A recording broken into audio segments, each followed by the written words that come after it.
यो मालवा है साहब। अरे मैं कैदी किधर है? पाकिस्तान है।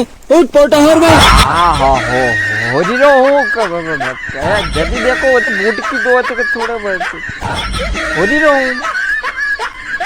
छोरिया भले कतरो एटीट्यूड का नहीं बतावे पर वी वणा के बेन के मांडा में वणा की औकात बताड़ीज दे। ये बूट हम पड़े भाई बूट ये हम पड़ा कि सीधे मदन के 200 रुपया में मिले। हम पड़ा कि सीधे मोबाइल हम पड़े तो माना भाई, पर्स हम पड़े तो माना। ए दीदी हदरी जाओ और कहीं हम पढ़ो कहाँ रम अवार्ड माने। फिल्मा में 10-10 बार किस कर लेगा तो भी प्यार नहीं भी।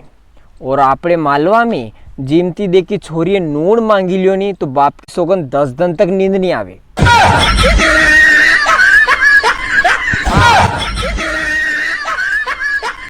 दादा आदमी के हाथी अतरो भेदभाव वैरू ने दुनिया में पूछो ही मत। एक कविता वणी मछली झलकी रानी है। मछला को तो अतो पता ही कौन घणो भेदभाव है आदमी के घणो। मछलो कहेंगे बाप रे। आज राते में एक पिक्चर देखी हीरो के हीरोइन मेरी आंखों में क्या है। हीरोइन बोली तेरी आंखों में प्यार है।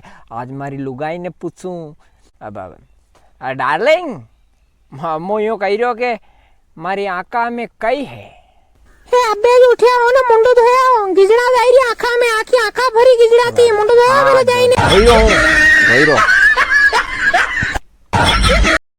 ये मारे वेवा वाला रमेशा की मम्मी चाय गरम गरम लाजे। चाय गरम लाजो मैं आ गया था कि मुंडा में साड़ी दूं। हाँ ठीक है ठंडी लिया चलेगा।